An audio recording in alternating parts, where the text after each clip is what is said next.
dari Belesa Shopping Arcade menampilkan host Anda, Daniel Hendrata dan Debbie Katarina. Shalom pemirsa, ya jumpa lagi bersama dengan kami dalam suatu acara yang luar biasa yaitu Good News Program bersama dengan saya Daniel Hendrata dan juga istri saya Debbie Katarina. Senang sekali bisa menjumpai pemirsa sekalian baik yang ada di rumah maupun yang ada di Belesa Shopping Arcade ini. Ya, pemirsa sekalian, kami juga menyapa setiap daripada Anda para pemirsa Good News Program yang ada di Pulau Bali khususnya. Ya, bulan lalu kami sempat mengunjungi suatu gereja yaitu gereja Bethany yang ada di Pulau Bali. Kami bertemu dengan banyak daripada Anda pemirsa Good News sekalian, dan kami senang sekali bisa bertatap muka dengan banyak daripada teman-teman yang luar biasa yang ada di Pulau Bali. Apa kabarnya Anda? Shalom. Shalom, ya puji Tuhan. Ya, pemirsa, topik kita hari ini adalah going extra mile. Yang dimaksudkan dengan going extra mile ini apa, Dan? Ya, pemirsa sekalian, kita tahu bahwa firman Tuhan mengajarkan buat kita untuk kita berbuat lebih daripada apa yang kita dibutuhkan. Dasarnya daripada episode Good News Program pada hari ini adalah itu, pemirsa sekalian ya. Dan pemirsa sekalian, jangan lupa bahwa Good News Program dapat pula Anda saksikan melalui website kami yang ada di www.anugrah.net. Di mana, Deb? www.anugrah.net. Bila ada di antara pemirsa yang memerlukan bantuan doa atau konseling, jangan pernah ragu-ragu menghubungi kami di nomor-nomor telepon yang tertera di layar kaca pemirsa sekalian. Dan hari ini kita akan menampilkan dua pelayanan yang luar biasa, Daniel ya. Yang pertama adalah anak raja, mereka melayani kepada kaum waria.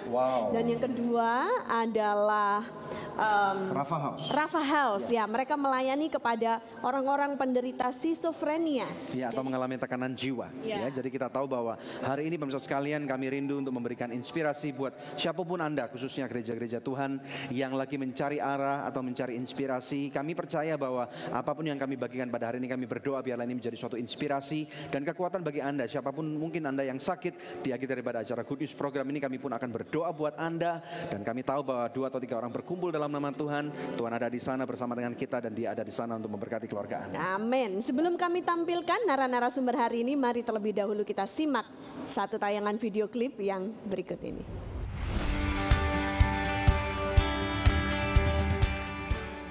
Pada mulanya Tuhan menciptakan kita sungguh amat baik. Jelas tertulis di kitab Kejadian 1 ayat 31. Tetapi mengapa banyak kita lihat orang-orang yang tumbuh tidak normal? Di manakah tempat bagi mereka? Untuk itulah lahir komunitas anak raja. Komunitas anak raja ini menampung orang-orang yang terbuang. Mereka adalah kaum waria, gay, dan lesbian. Di dalam komunitas ini mereka dilayani dan dicari akar daripada masalah mereka, sehingga mereka boleh terlepas dan terbebas dari trauma masa lalu atau kepahitan apapun yang pernah dialami. Mereka juga bisa bebas beribadah tanpa harus malu-malu, dan sekarang hidup mereka sudah berdampak dan dapat melayani teman-teman lainnya yang mengalami hal serupa. Sungguh luar biasa.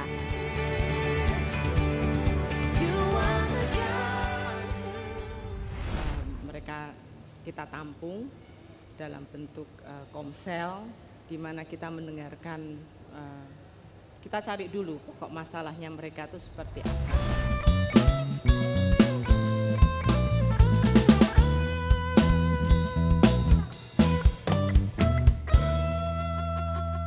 Aku suka banget Sogut Bakso. Praktis, udah ada bumbunya. Ada bakso sapi, ayam, ikan, dan udang dari daging pilihan. Sogut Bakso is very good. Sogut Seafood. Sekarang zamannya Sogut Seafood. Ada ebi katsu, ebi panko, sumai, dan golden money bag. Makan jadi lahap-hap. Seafood sehat dan enak, cuma Sogut jagonya. Ayo makan so nice, ayo kita SMS, semua makan so nice. Ujungnya aja enak, apalagi tengahnya, Bud. So nice, enak loh. SMS, semua makan so nice. SMS, semua makan so nice. So nice, enak, bermutu. Dari So Good Food. Angel Love Online turut mendukung Yayasan Anugerah Presindo dalam menyebarkan kabar baik.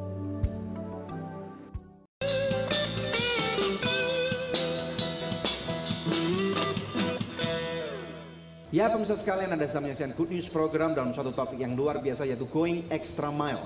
Di tengah-tengah kita ada seorang narasumber yang luar biasa yaitu Ibu Nani. Ya, apa kabar Ibu Nani? Baik, puji Nama Tuhan. lengkapnya Ibu Nani siapa ya? Nama saya Nani Wiharjo. Nani Wiharjo. Oke, Ya. puji Tuhan. Ibu Nani bisa perkenalan tentang diri Ibu, keluarga dan pelayanannya, silakan. Ya, saya seorang ibu dari satu putri, 2 putra. Ya, oke. Dan saya berjemaat di Abalov Selatan. Sehari-hari saya seperti karyawan sih, karyawan dari perusahaan swasta di kontraktor.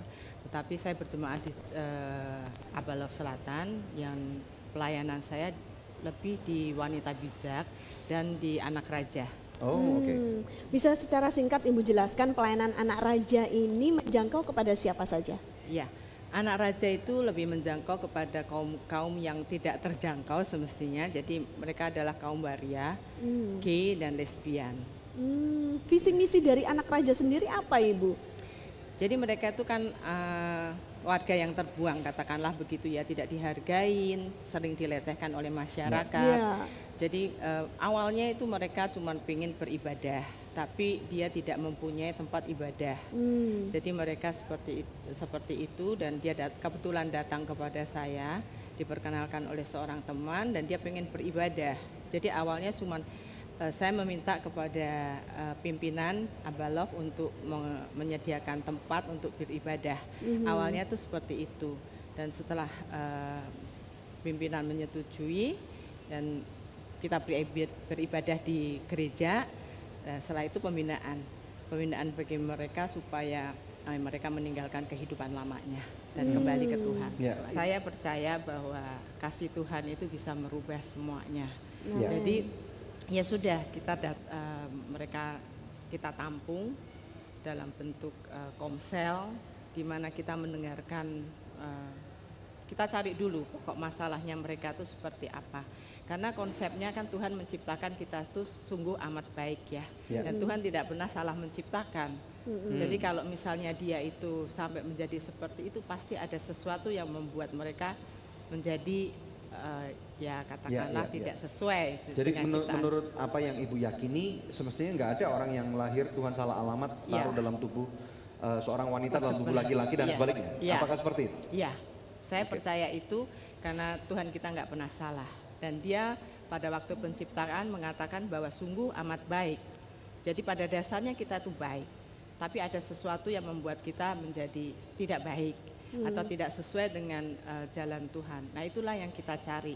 Itulah dalam pelayanan anak raja itu kita mencari akarnya itu apa. Kebanyakan akarnya apa Bu yang Ibu temui di lapangan? Kebanyakan itu adalah trauma masa lampau. Jadi yang anehnya tuh mereka sakit apa namanya tuh secara batinnya tuh dengan ibunya. Oh, dengan ibunya? Dengan ibunya. Bukan dengan bapaknya? Ada juga itu dari pelecehan. Jadi pelecehan dari temannya sendiri, kakaknya sendiri, dan ya seperti itulah. Dan mungkin Bapak tahu sendiri bahwa akhir-akhir ini banyak korban sodomi kan, dan mereka juga seperti itu. Wow. Nah dari situlah kita mengadakan healing, meminta mereka untuk mengadakan pengampunan seperti itu. Nah Ibu, kenapa kalau secara pribadi Ibu bisa terbeban untuk menjangkau kepada orang-orang yang tidak terjangkau ini? Iya, kalau bicara mengenai terbeban, jadi awal mulanya sendiri saya ya tidak tahu ya Bu ya. Tetapi dimulai dari ada beberapa yang datang kepada saya untuk dia awalnya untuk minta beribadah begitu. Lalu kemudian dia mempunyai menceritakan masa lalunya, bagaimana dia sendiri semestinya juga tidak mau menjadi seorang waria. Jadi saya kumpulkan mereka. Gitu, jadi kita bentuk dalam suatu seperti komsel. Dari komsel bagaimana kita berbagi dan dia menceritakan sehingga saya mengetahui akan masalahnya itu apa dan mendoakan dan membagikan firman Tuhan. Jadi lama-lama saya menyukai. Sudah berapa tahun berarti Ibu sekarang menjalankan pelayanan? 5 tahun. 5 tahun. 5 tahun. Selama 5 tahun ini apakah sudah ada orang-orang yang pernah dientaskan dari pelayanan Ibu? Sudah. Berapa banyak Ibu? Jadi kalau mereka ada banyak yang dari luar daerah, jadi ada yang sudah dientaskan dan dia kembali ke ke Kalimantan, daerah Kalimantan dan Surabaya, dan kebetulan ada beberapa lah, ya sekitar 4-5 orang. Ada. Wow, jadi success rate-nya mungkin terbilang sangat kecil ya Bu ya. Yeah. Nah saya pernah mendengar bahwa kadang-kadang ibu sama suami juga harus membantu para kaum yang seperti terbelakang atau yang terlupakan nih kalau mereka sakit HIV AIDS. Yeah. Ibu bisa cerita sedikit tentang pengalaman itu? Iya, karena 2 di antara 3 mereka terjangkit HIV. Ya. Dan kalau HIV tahu sendiri bahwa rumah sakit itu tidak bisa menerima. Terus sampai dikubur pun mereka juga tidak bisa menerima karena itu waria dan sebagainya. Lalu apa yang ibu harus lakukan?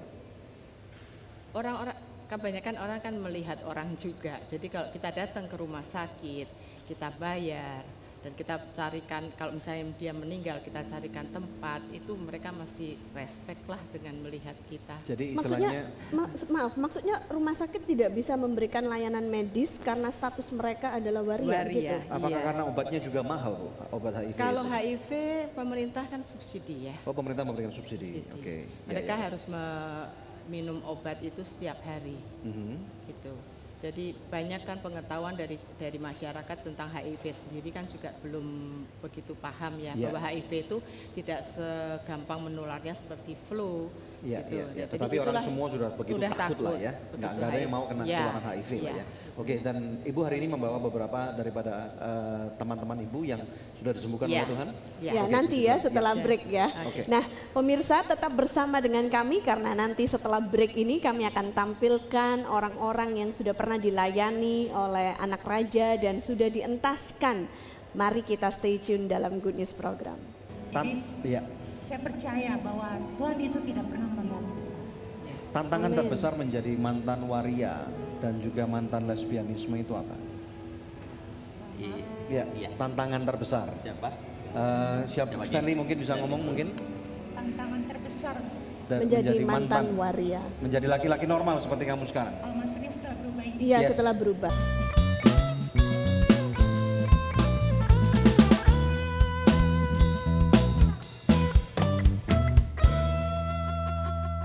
Aku suka banget Sogut bakso. Praktis, udah ada bumbunya. Ada bakso sapi, ayam, ikan, dan udang. Dari daging pilihan.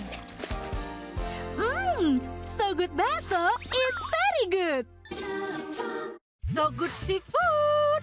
Sekarang zamannya Sogut Seafood. Ada ebi katsu, ebi panko, sumai, dan golden money bag. Makan jadi lahap-hap. Seafood sehat dan enak, cuma Sogut jagonya. Ayo makan so nice, ayo kita SMS, semua makan so nice. Ujungnya aja enak, apalagi tengahnya Bud. So nice, enak loh. SMS, semua makan so nice. SMS, semua makan so nice. So nice, enak, bermutu. Dari So Good Food.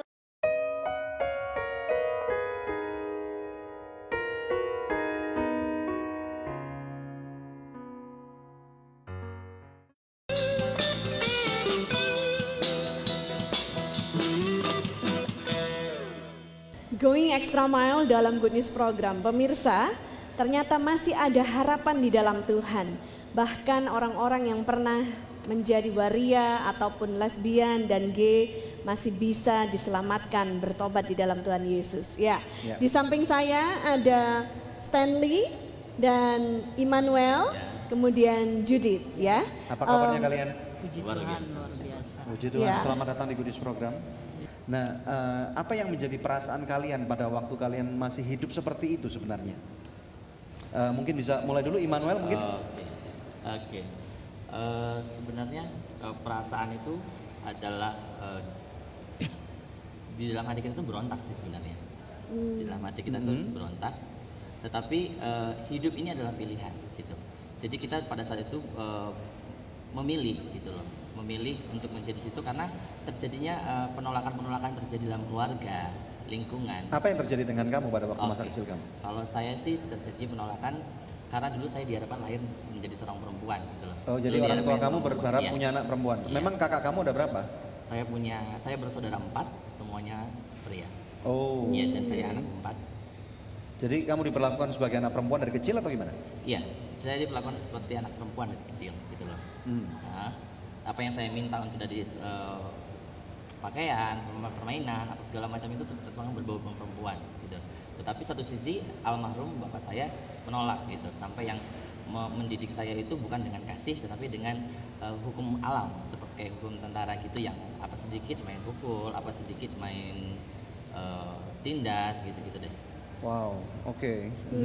Bagaimana dengan bagaimana dengan Stanley? Menjadi Wiswaria tahun 2005? Sama ya, mungkin seperti yang disampaikan Immanuel, karena hidup ini pilihan. Karena pada saat itu saya tidak pernah dapat figur seorang ayah. Jadi saya mencari figur di luar yang dimana pada saat itu saya merasa nyaman di luar. Yeah.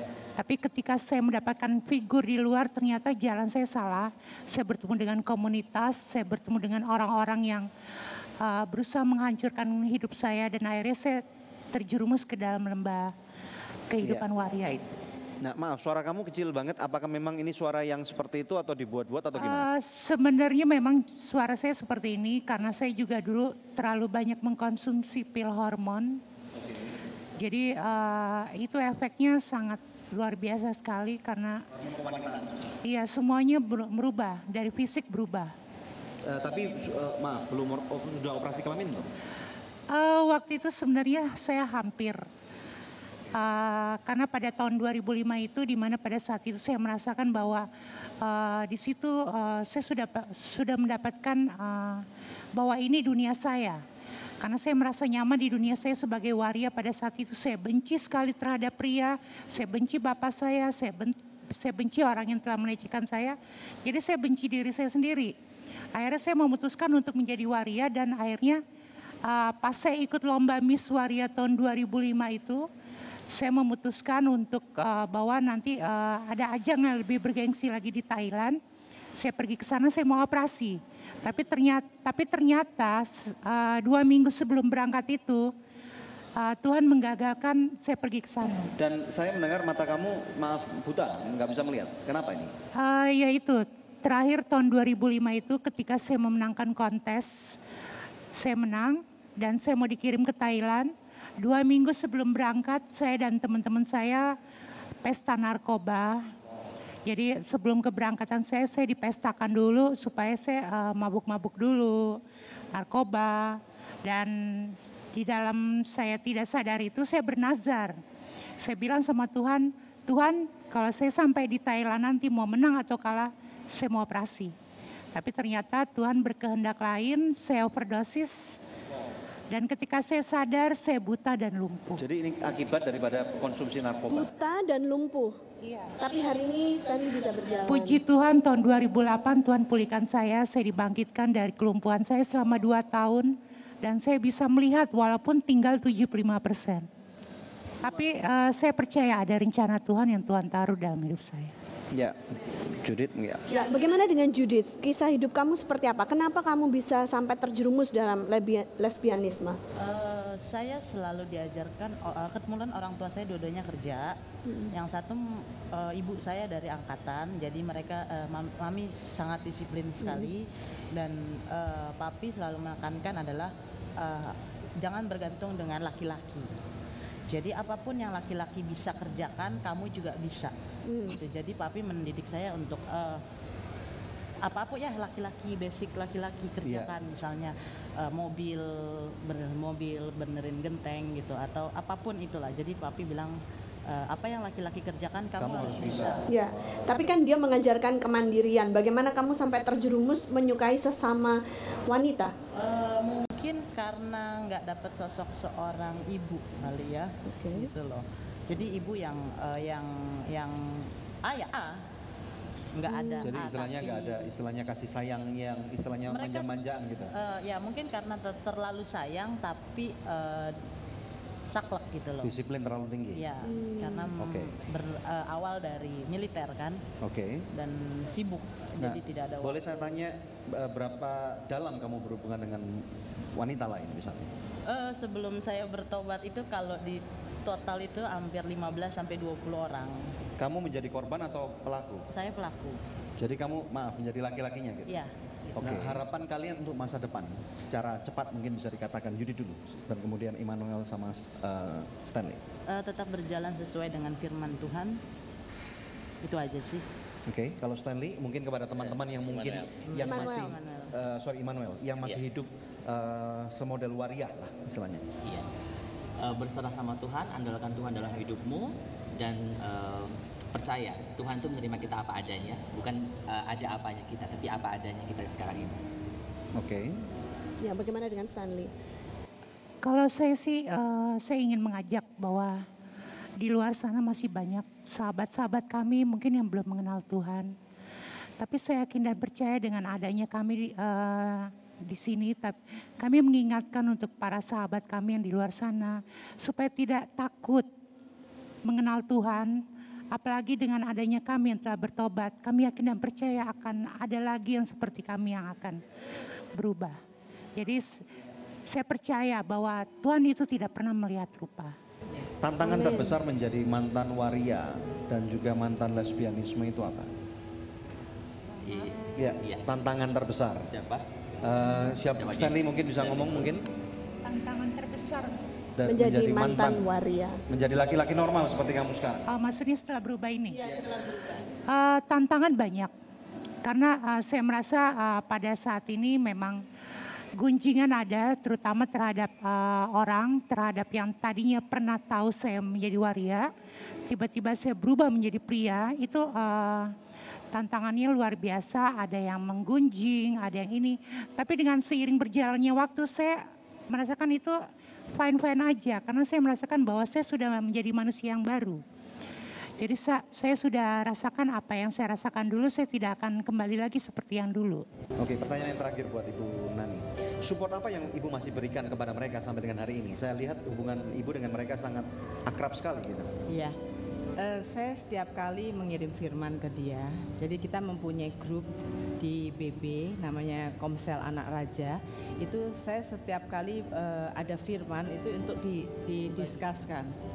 Gitu. Dan dari situ ya Tuhan itu baik ya, karena kadang-kadang saya nggak sengaja saya japri ke mereka gitu, kebetulan pas dia mau ada sesuatu gitu loh, jadi selalu membelok gitu. Jadi kadang-kadang itu saya ini ada mamanya yang di sini yang saya japri BP apa aja, padahal saya cuma bilang sedang apa. Ya, bahwa firman Tuhan tuh ngasih tahu gitu ya.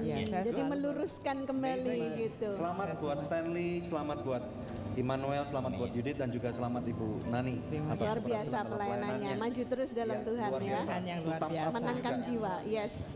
Keep on going ya. Ya. Nah, pemirsa jangan kemana-mana, tetap stay tune bersama kami. Setelah break yang satu ini akan ada artis yang bernama Mike yang akan menyumbangkan suara merdunya bagi kemuliaan Tuhan dalam Good News Program. Tuhan selalu mengasihimu, Bapa, kau segalanya bagiku, betapa ku mengasihimu. Kami membuka calon center baru untuk adikku sayang. Persyaratannya sebagai berikut. Lampirkan data diri Anda dan bukti-bukti berupa fotokopi raport anak dan foto lokasi.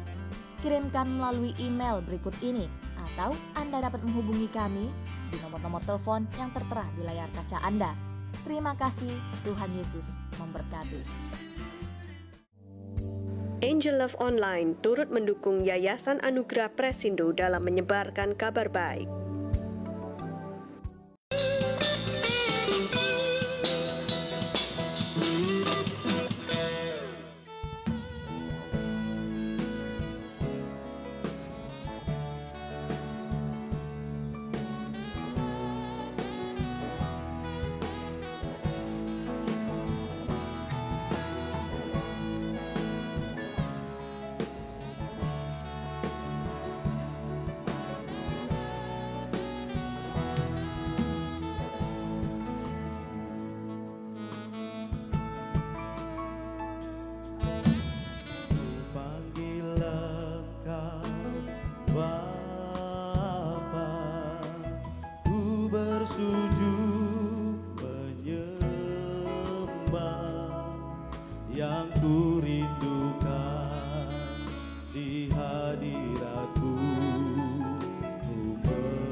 oleh kasih-Mu ku diubahkan menjadi seperti-Mu.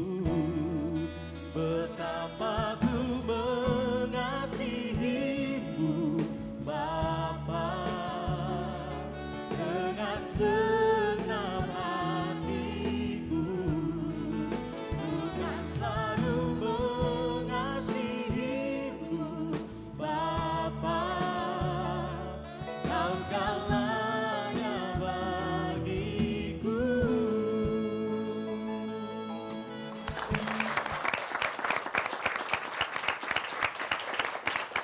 Luar biasa, suaranya bagus banget. Oke, Mike Manik featuring Etta Sianipar, puji Tuhan. Ya, selamat datang di Good News Program. Suara kalian luar biasa sekali. Ya, jadi ada Mike dan Etta dalam album mereka Kasih-Mu Mengejar Hidupku. Ya, boleh diperkenalkan dulu ini personelnya siapa aja? Silakan Mike. Saya Mike Manik, Etta Sianipar, Tino Huta Barat, Eben, ada Jupi, dan yang terakhir Fernando Sinaga. Bisa ceritakan bagaimana kelompok kalian ini terbentuk awal mulanya? Sebetulnya kita dari latar belakang berbagai gereja, tapi karena ada satu komunitas kita sering ketemu, akhirnya bisa kita main bareng. Harapan kamu dari album ini apa?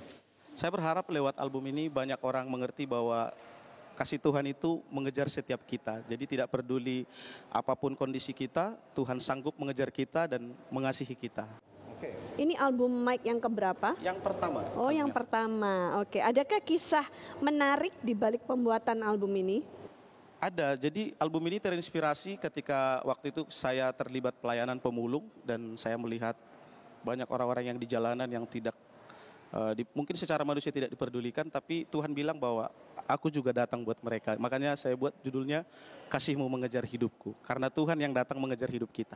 Jadi dalam rupa apapun juga Tuhan tetap mengejar anak-anaknya gitu ya. Oke, good. Bagaimana dengan Etta bisa terlibat dalam pembuatan album ini? Waktu itu tidak sengaja ya, karena kita bertemu dalam satu acara ibadah pemuda. Jadi ya berjalan dengan waktu kita sama-sama tahu maksudnya kerinduan kita masing-masing, kita punya satu visi. Terus dia share pengen buat album dan beberapa lagu-lagu di situ saya lihat juga baik ya dan based on pengalaman pribadi. Dan akhirnya ya kenapa enggak gitu kan? Kan kita semua orang, saya rasa semua manusia Tuhan ada kan, Tuhan ciptakan untuk menjadi berkat buat orang lain gitu kan. Apa yang kita bisa untuk kita bagikan dan kita berkati orang lain gitu. Ada 7 lagu di sini, semuanya ciptaan Mike Manik sendiri ya? Ciptaan saya sendiri kecuali satu lagu. Oh, oke. Yesus teman hidup, teman. Nah pemirsa, ini saatnya kuis yang selalu dinantikan oleh pemirsa sekalian ya. Pertanyaannya adalah album keberapakah yang dibawa oleh Mike Manik hari ini yang berjudul Kasih-Mu Mengejar Hidupku? Anda boleh mengirimkan jawabannya melalui SMS ke nomor HP yang tertera di layar kaca pemirsa dengan format seperti ini, kuis, nama, alamat lengkap dan jawabannya. Anda juga bisa mengirimkannya melalui email ke goodnews@anugerah.net. Bila Anda mengirimkannya lewat email dengan format yang sama, tambahkan juga nomor HP Anda. Maka kepada 10 orang pemenang terpilih, kami akan mengirimkan masing-masing sebuah CD, persembahan dari Mike Manik, Kasih-Mu Mengejar Hidupku. Pemirsa tetap stay tune bersama dengan kami akan kembali lagi dalam Good News Program. Mereka bisa mendengar sejelas saya berbicara seperti ini, bahkan mereka bisa melihat hal-hal yang sebenarnya itu tidak nyata tapi buat mereka nyata, bahkan bisa mencium bau yang membuat mereka itu ada, tapi sebenarnya itu tidak ada.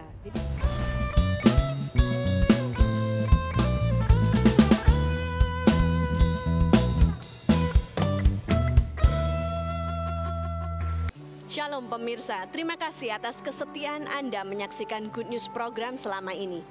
Kami mengajak pemirsa sekalian untuk menjadi partner dari Anugerah Ministries agar kita dapat menyebarkan kabar baik bersama-sama.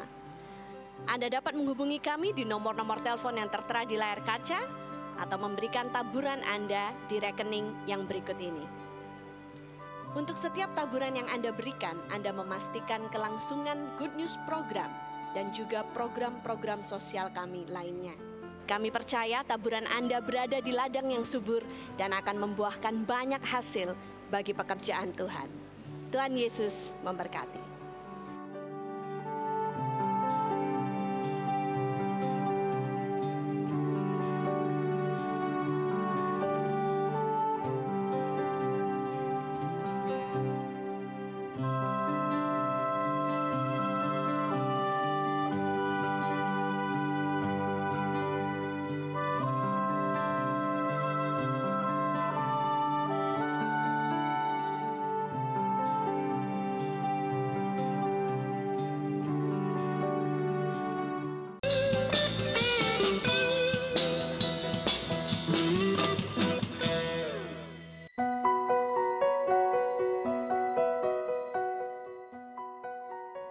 House adalah tempat pemulihan atau panti rehabilitasi untuk penderita skizofrenia dan depresi. Di dalamnya, setiap penderita skizofrenia dan depresi dirawat oleh para pembina atau konselor dengan membawa mereka kepada karya salib Kristus, sehingga mereka mengalami kesembuhan. Skizofrenia adalah penyakit di mana orang-orang yang menderita ini hidup di alam halusinasi mereka. Jadi, mereka bisa melihat, mendengar, bahkan mencium bau yang tidak nyata seperti nyata. Pelayanan ini dilakukan oleh seorang ibu yang luar biasa bernama Dharma Wulan dengan latar belakang sebagai hamba Tuhan di gereja. Bersama dengan tim, saat ini mereka sudah berhasil menyembuhkan 90% penderita skizofrenia dan depresi. Tentunya ini semua turut campur tangan dari Tuhan Yesus. Mari kita dengarkan penuturan Ibu Dharma Wulan bersama dengan Ibu Arin, hanya di Good News program.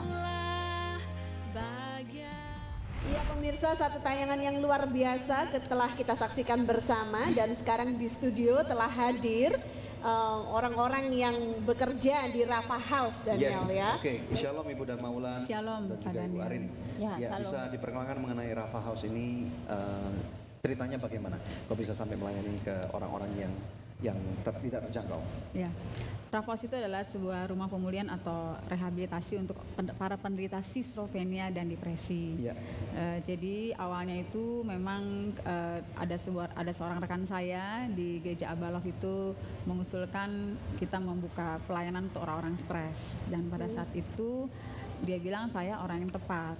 Nah awalnya saya sebenarnya meragukan begitu dengar kata orang stres, kayaknya skizofrenia, saya nggak pernah kepikirkan pelayanan seperti itu. Memang sebelumnya Tuhan banyak hantarkan jiwa-jiwa kepada saya, orang-orang yang broken heart ya, yang membutuhkan kesembuhan luka batin. Tapi untuk tingkat skizofrenia itu bagi saya itu adalah karena itu gangguan jiwa yang paling berat. Bagi saya sebenarnya itu mustahil. Ya. Sekarang kalau misalnya kita boleh tahu dulu definisi skizofrenia itu apa? Banyak orang yang nggak tahu ini kata-kata yang sangat suka dikatakan dalam bahasa Indonesia. Ya, secara medis skizofrenia itu adalah semacam penyakit gangguan kejiwaan di mana mereka mendengar suara-suara, bisikan-bisikan yang sebenarnya itu tidak nyata, itu halusinasi. Disebutnya. Tapi mereka bisa mendengar sejelas saya berbicara seperti ini, bahkan mereka bisa melihat hal-hal yang sebenarnya itu tidak nyata tapi buat mereka nyata, bahkan bisa mencium bau yang membuat mereka itu ada tapi sebenarnya itu tidak ada. Jadi itu mereka hidup di halusinasi. Dalam alam yang lain. Iya, betul. Mereka punya dunia sendiri. Makanya disitulah saya mulai mempelajari apa itu skizofrenia. Kenapa hidup mereka jadi tidak normal seperti ini? Ya karena mereka hidup dengan halusinasi, yang hidup yang tidak nyata tapi buat mereka itu nyata, dan itu yang sangat menyiksa, membuat mereka menderita. Latar belakang Ibu sendiri apa? Apakah Ibu psikolog atau? Bukan, saya sama sekali bukan psikolog gitu. Makanya waktu mempersiapkan ini saya juga membaca buku-buku tentang skizofrenia baik dari koran, bahkan buku-buku psikiater pun saya baca. Latar belakang saya pelayan Tuhan aja. Saya dulu latar belakangnya melayani remaja, pelajar sebenarnya. Oke, dan Ibu sebagai salah satu rekan pekerja. Oke, fungsinya bisa ceritakan, Bu? Dia ini bersama-sama dengan saya tim yang merintis pelayanan ini. Jadi awalnya tuh saya dengan sekitar 3 orang ya, jadi 4 orang. Dia itu tim saya yang waktu itu karena saya tahu saya membutuhkan tim dong, nggak mungkin saya sendiri. Jadi siapa nih orang yang bersedia pada saat saya impartasi pelayanan ini, ternyata rekan saya Arin dan ada 2 orang lagi bersedia. Jadi kita awali dengan 4 orang dulu. Sudah berapa tahun ini pelayanan Rafa House? 11 tahun sampai saat ini. Dimulai tahun 2003. Berapa banyak kita sudah melayani 161 orang 161 sampai saat ini. Wow. 161. Sudah berapa yang dientaskan, Bu, yang sembuh? Yang sembuh itu sekitar 93 orang sudah sembuh. Bahkan ada yang ya. Jadi 90% kesuksesannya. Ya, segitu. Dan masih ada yang dalam proses ya, masih dalam perawatan seperti itu. Mereka bahkan sudah ada yang sekolah Alkitab, sudah jadi hamba Tuhan, pelayan Tuhan. Bahkan ada juga yang sekarang nanti kita dengar kesaksiannya, mereka sudah melayani Tuhan bersama-sama kami dengan latar belakang skizofrenia yang sudah 15 tahun, yang seperti itu. Jadi di dalam Tuhan Yesus itu nggak ada yang mustahil. Amin. Ibu mungkin bisa jelaskan kepada kami Kenapa orang-orang ini bisa awal mulanya berhalusinasi itu bagaimana ceritanya? Akar masalahnya apa? Ya rata-rata mereka tuh lebih banyak luka batin ya. Kalau saya lihat ya misalnya mereka dibanding-bandingkan ya, dibilang kamu nggak seperti kakak kamu nggak sepinter kakak kamu. Pokoknya perbanding-bandingan seperti itu akhirnya membuat mereka merasa diri mereka itu nggak berharga seperti itu. Sehingga apalagi ditambah keluarga suka bilang kamu bodoh, kamu kamu nggak bisa apa-apa dan sebagainya. Jadi kata-kata itu yang akhirnya kerekam di alam bawah sadar mereka. Tapi kan kebanyakan orang-orang juga dibanding-bandingkan. Saya juga bertumbuh dibanding-bandingkan, yang membuat mereka snap itu apa?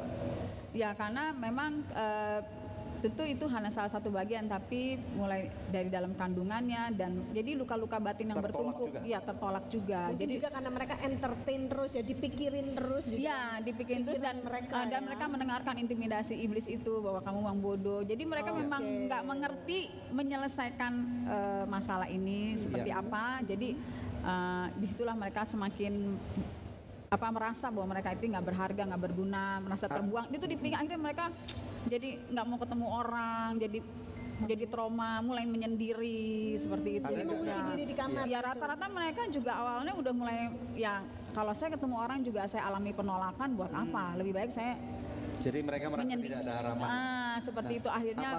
Apakah ada orang-orang yang memiliki kepribadian tertentu? Apakah mungkin karena tertutup atau karena mereka, kan ada orang ini yang terbuka, tertutup, orang yang istilahnya analytical. Apakah ada pengaruh-pengaruh seperti itu, tipe-tipe kepribadian yang bisa menjadi ke sana? Rata-rata yang kita lihat itu mereka ngomong sama kita semua itu rata-rata mereka ini kebanyakan itu orang-orang yang tertutup. Tertutup ya.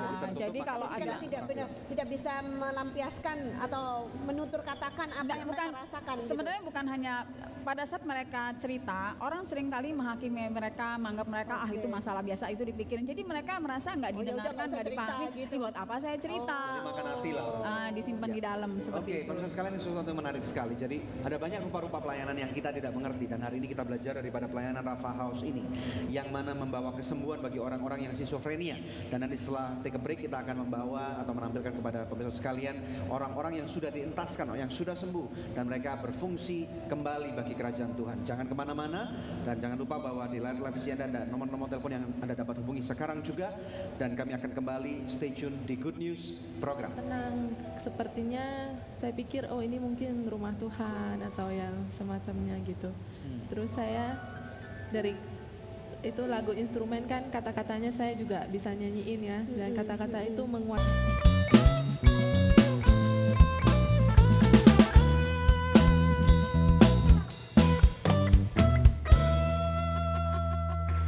Shalom pemirsa, terima kasih atas kesetiaan Anda menyaksikan Good News program selama ini.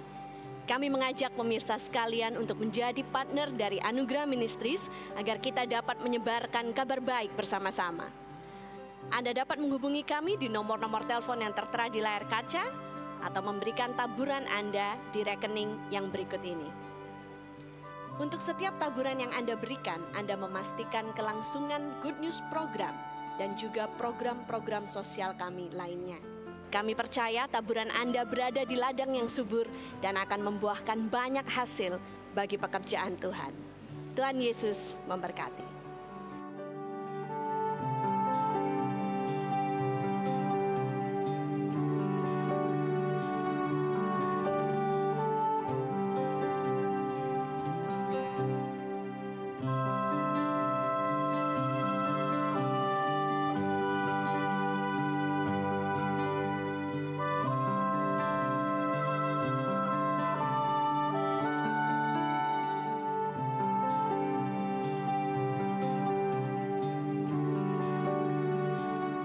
Kami membuka calon senter baru untuk Adikku Sayang.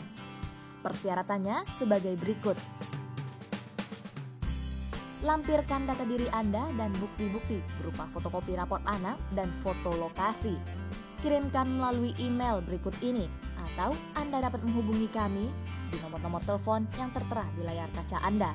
Terima kasih, Tuhan Yesus memberkati.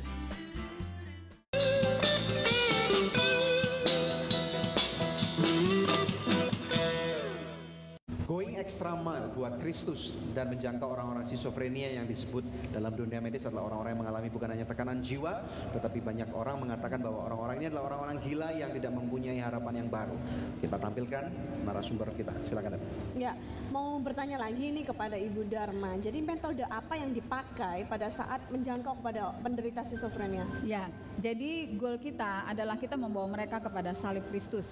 Jadi karena di salib Kristuslah mereka tahu bahwa mereka berharga, mereka dikasihi Tuhan, dan disitulah kita juga ajak mereka juga untuk mengampuni orang-orang yang telah menyakiti mereka karena masalahnya juga paling banyak kepahitan. Oke, tapi apa orang skizofrenia bisa mengerti kalau dikhotbahin atau diberitahu? Tidak. Jadi awalnya mereka datang itu adalah mereka kan rata-rata tidak sadar. Jadi kita banyak menumpangkan tangan kepada mereka, lalu kita mengucapkan firman Tuhan kepada mereka. Karena firman Tuhan berkata, saya ambil dari Yesaya 37 itu ayat 1 sampai 14, bernubuatlah kepada tulang-tulang kering. Itu gambaran orang Israel yang tidak berpengharapan.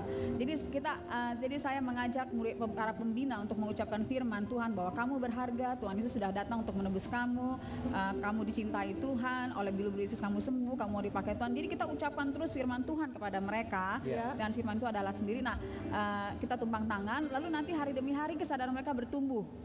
Dan secara medis kami juga bekerjasama dengan psikiater. Jadi ada medisnya juga ya? Ada obat-obatan yang digunakan? Ada obat-obatan dipakai, tetapi minim. Ya memang mereka ada yang membutuhkan obat, ada yang tidak. Dan latar belakang mereka juga banyak. Mereka latar belakang dari rumah sakit jiwa yang sudah sekian lama nggak sembuh-sembuh. Nah di situ kan memang obat itu tidak bisa langsung dihentikan. Jadi ini lebih proses merupakan lebih ada hubungannya dengan ikatan di dalam roh gitu ya? Iya, jadi memang kan luka batin. Iya, jadi kalau dari sisi kedokteran kan ada ketidakseimbangan zat kimia di otak. Nah, tapi kenapa ada ketidakseimbangan zat kimia di otak itu? Itu kan punya problem hati. Nah, kalau hati itu secara medis nggak ada obat kan? Itu hanya kasih Tuhan yang bisa menyembuhkan. Nah, jadi di situ kita ucapkan firman, kita tumpahkan sampai kesadaran mereka bertumbuh. Lalu target utama kita adalah mereka harus lahir baru. Lalu disitulah kita mulai beritakan Injil supaya mereka percaya dan terima Yesus sebagai Tuhan dan Juru Selamat. Nah, Ibu Arini ini adalah konselor ya. Nah, dalam keseharian Ibu pada saat memberikan konseling kepada penderita skizofrenia atau orang-orang stres ini, bagaimana Ibu mendekati mereka? Iya, pada awalnya kita mendekati mereka kan nggak mudah, nggak gampang.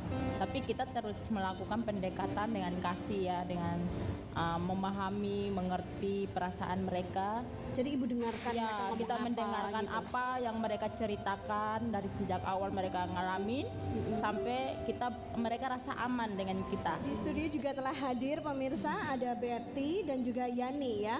Mereka berdua adalah pasien yang sudah sembuh ya, dan bahkan sudah melayani. Dan sekarang menjadi tim kami melayani. Nah, ingin berkenalan dulu dengan Betty. Bagaimana kisah pengalamannya pada saat kamu masuk ke Rafa House sampai dengan sekarang ini, apa aja yang sudah kamu alami?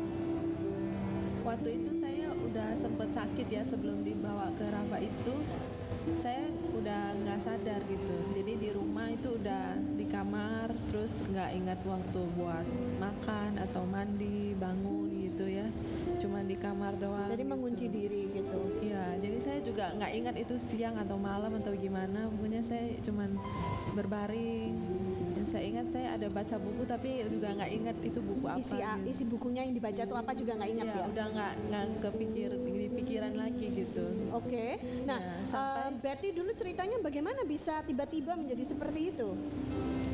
Ya, setelah di Rafa saya belajar ya, orang butuh itu namanya terbuka ya, teman untuk cerita gitu.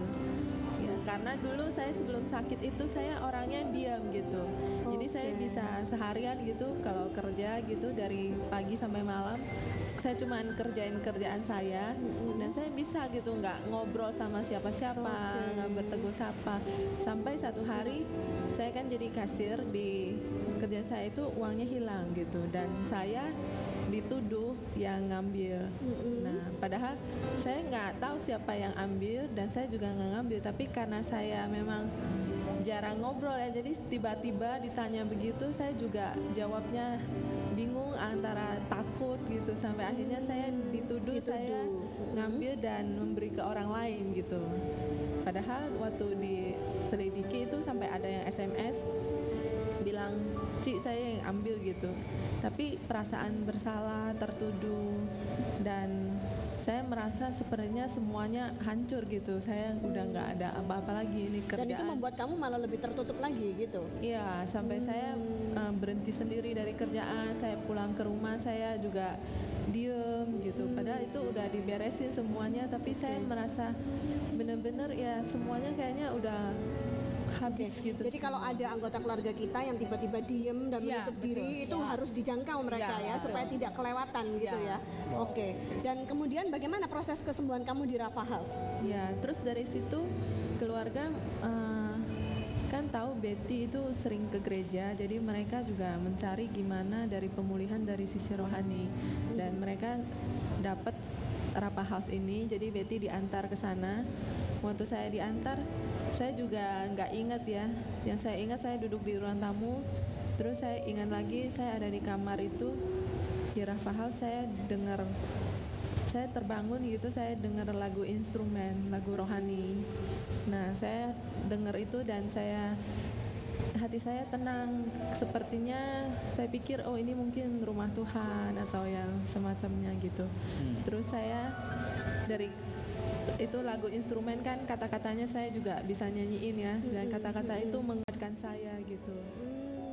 Jadi dia selama beberapa kurun waktu itu enggak ingat apa-apa ya, hilang ingatan jadi gitu Betty ya. ini jenis yang benar-benar diam, tidak bergerak, tidak makan, tidak minum, tidak berbicara. Kurus banget dong. Kurus, tidak seperti ini. Kurus. Jadi kalau boleh tahu dulu sekarang berapa kilo? Sekarang 50. 50. Kalau dulu waktu sampai kurus itu berapa kilo, Bu? Kita nggak nimbang. Sebelum 40 kali ya. 40-an. Nggak sampai 40. Nggak nyampe 40. Nggak nyampe. Oke, satu-satunya. Oke, bagaimana dengan Yani? Kisah hidup kamu seperti apa sampai bisa nyampe ke Rafa House? Ya saya sebelum sakit itu saya seperti anak remaja pada umumnya ya. Ya setelah itu kan saya suka dibanding-bandingkan gitu sama mama saya, dibandingkan dengan adik saya yang bekerja di kantor. Saya dikatakan nggak bisa kerja, kalau kerja juga lama gitu, cuma bisa mengerjakan pekerjaan pembantu rumah tangga seperti mencuci piring, gosok, nyapu, ngepel gitu. Ya dan waktu itu saya kan baru pulang dari rumah teman saya dan mama saya marah-marah sama saya, terus saya nangis, saya naik loteng, saya berasa seperti hidup saya udah nggak ada gunanya lagi gitu. Lalu saya mau menggantung diri saya. Sampai terpikir mau bunuh diri. Terus waktu di leher saya memang sudah tergantung tali. Saya kira saya udah mati, atau belum. Lalu saya berusaha untuk melepaskan tali itu dari leher saya. Kamu udah gantung diri? Iya, udah gantung, saya sampai begini. Oke. Ya akhirnya saya bisa melepaskan gitu. Saya jadi ngeri juga, belum mau mati gitu ya. Waktu saya masih SMP. Dan oke Bu, saya mau tanya nih sekarang kepada Bu Dharma. Suka duka apa yang Ibu alami pada waktu melayani teman-teman seperti ini?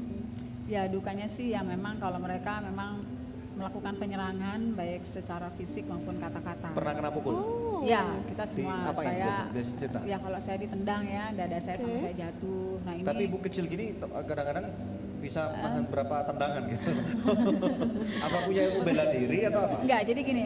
Waktu awalnya memang saya kan kita semua belum terlalu paham ya, karena kita nggak pernah ngerti ya maksudnya berutang. Jadi itu kita doa sambil tutup mata ya, jadi diserang. Ya pokoknya kita nggak. Tapi kalau lama-lama kita sudah mulai kenali kalau misalnya mereka mau ngamuk atau apa kan kita ada ruang isolasi. Jadi ruang isolasi kita taruh untuk mereka yang menyerang. Tapi setelah mereka waktu kita masukin ke dalam ruang isolasi itu kita tetap doa nyembah Tuhan, kita ucapin firman karena pintunya bolong-bolong gitu. Jadi kita tetap ucapin itu sampai yang alami Tuhan baru kita keluarkan lagi. Nah jadi kita taruh di situ. Nah memang jadi kalau kita udah lihat gerak-geriknya mereka udah aneh, kita cepet-cepet masukin. Tapi memang kadang-kadang di luar kesadaran juga bisa tiba-tiba kita lagi duduk sama-sama nyembah Tuhan, tiba-tiba dia lempar gitar, tiba-tiba dia bisa nonjok, bisa juga di luar kontrol. Tapi saya bersyukur saya punya tim yang kita semua, saya udah bilang emang untuk melayani seperti ini, inilah pengorbanan kita. Tapi pengorbanan kita, saya bilang tidak sebanding dengan penderitaan Yesus di kayu salib.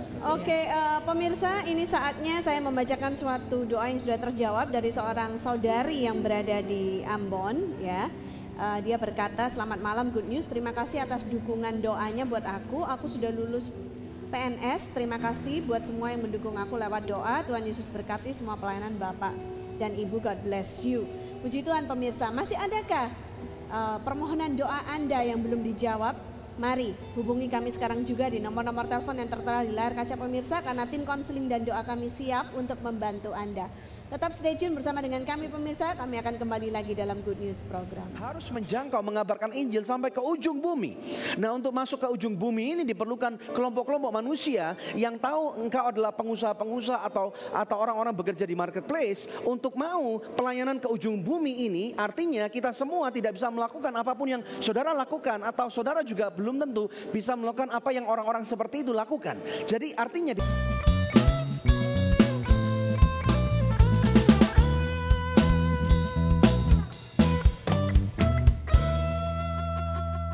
Aku suka banget Sogut Bakso. Praktis, udah ada bumbunya. Ada bakso sapi, ayam, ikan, dan udang. Dari daging pilihan. Sogut Bakso is very good. Sogut Seafood. Sekarang zamannya Sogut Seafood. Ada ebi katsu, ebi panko, sumai, dan golden money bag. Makan jadi lahap-hap. Seafood sehat dan enak, cuma Sogut jagonya. Ayo makan so nice, ayo kita SMS, semua makan so nice. Ujungnya aja enak, apalagi tengahnya, Bud. So nice, enak loh. SMS, semua makan so nice. SMS, semua makan so nice. So nice, enak bermutu. Dari So Good Food.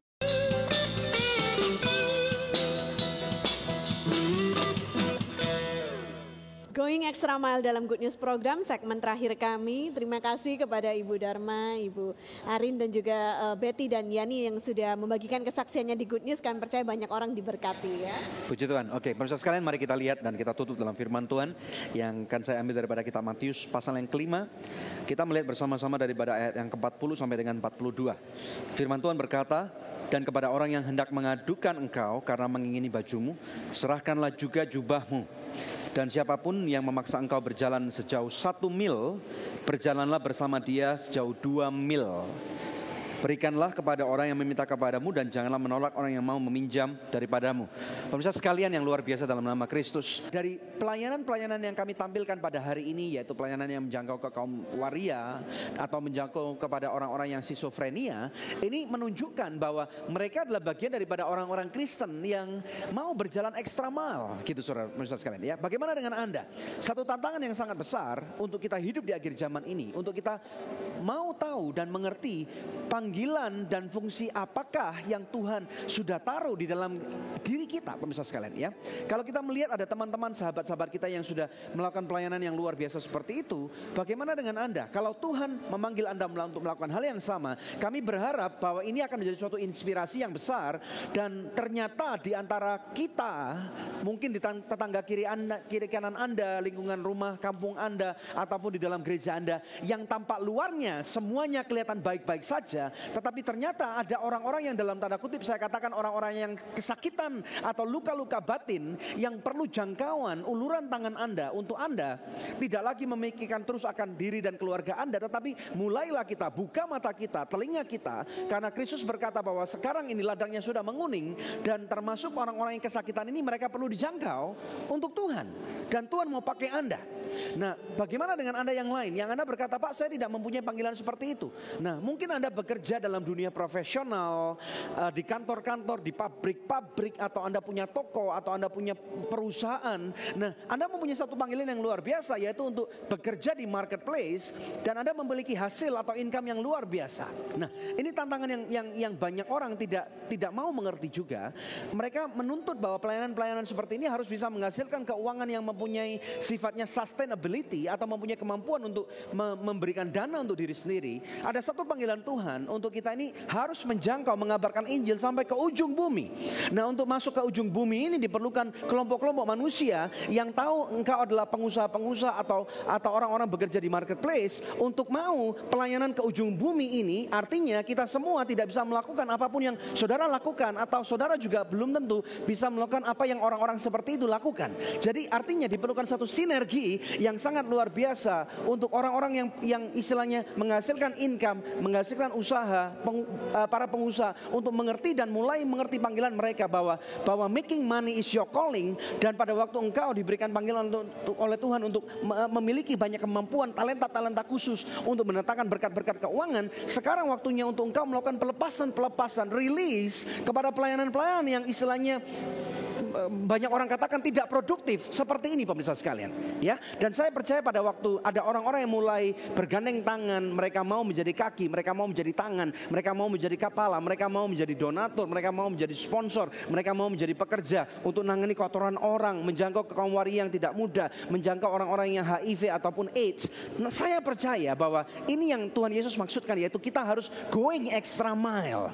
Ya, firman Tuhan mengatakan tadi, kalau engkau diminta untuk berjalan 1 mil, berjalanlah 2 mil. Dan ini adalah panggilan daripada anak Tuhan. Siapapun engkau yang menyaksikan acara Good News pada hari ini, bukan kebetulan untuk engkau dipanggil untuk going extra mile, berjalan lebih daripada 1 mil bagi Kristus untuk masuk dalam pelayanan ke ujung bumi. Bagaimana dengan Anda? Apakah Anda merasa terpanggil? Apakah Anda merasa tertantang? Pemirsa sekalian, lihat sekelilingmu. Memang benar kata Tuhan Yesus, ladang sudah menguning, pekerja tidak banyak. Orang-orang yang mau care, orang-orang yang mau peduli untuk melakukan pelepasan terhadap harta mereka, kekayaan mereka.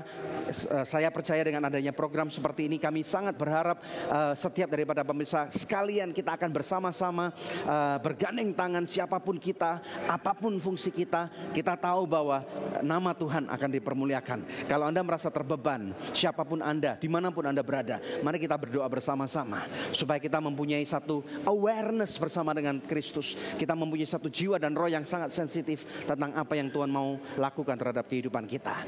Mari kita berdoa. Bapa, di dalam nama Tuhan Yesus Kristus, saat ini aku mau berdoa untuk setiap pemirsa Good News program. Tuhan, biarlah Engkau berbicara dengan jelas apakah yang menjadi panggilan daripada kehidupan mereka. Kami tahu Engkau meminta kami untuk masuk dalam satu sistem ekonomi kerajaan-Mu Tuhan, di mana Tuhan Engkau menginginkan kami untuk sampai ke ujung bumi. Ke ujung bumi Tuhan, kami berdoa untuk setiap orang untuk mempunyai penglihatan sampai ke ujung bumi. Engkau lawat mereka Tuhan, Engkau lawat mereka sehingga siapapun dan fungsi apapun mereka boleh bergandeng tangan bersama-sama Tuhan untuk masuk dalam kerajaan-Mu, bergandeng tangan Tuhan, mengandalkan Engkau dengan secara luar biasa Tuhan. Terima kasih Bapak, kami juga berdoa untuk setiap pemirsa Good News program yang hari ini sakit. Mungkin hari ini mereka masih terikat oleh dosa, oleh kehidupan-kehidupan yang tidak baik Tuhan, atau mungkin mereka terikat dan terganggu jiwanya. Kami ucapkan dengan bilur-bilur Kristus bahwa Kristus Yesus sudah mati dan bangkit di hari yang ketiga untuk membawa kesembuhan dan kehidupan yang baru. Dan aku deklarasikan dengan bilur-bilur Kristus, Engkau sudah sembuh. Engkau terima pemirsa sekalian setiap kebaikan dan setiap kemuliaan Tuhan yang Tuhan mau nyatakan di dalam kehidupan saudara. Di dalam nama Tuhan Yesus Kristus kami sudah berdoa dan mengucapkan syukur. Yang diberkati Tuhan bersama dengan saya katakan amin. Haleluya. Ya, puji Tuhan pemirsa, satu tayangan yang luar biasa telah kita lalui bersama. Kami percaya pemirsa sekalian sudah diberkati. Saatnya kami harus pamit undur dari hadapan pemirsa. Dan kami akan kembali menjumpai Anda di minggu-minggu yang akan datang di hari, jam, dan stasiun televisi yang sama. Saya Debbie Katarina bersama dengan suami saya Daniel Hendrata, dan jangan lupa untuk selalu cek di website kami yaitu www.anugerah.net. Kami juga mempunyai satu website yang sangat luar biasa yang namanya adalah www.adikusayang.org. Di sana kami menjelaskan tentang program 1000 anak, program beasiswa yang dijalankan oleh Anugerah Ministries kepada seluruh anak bangsa Indonesia. Terima kasih, Tuhan Yesus memberkati.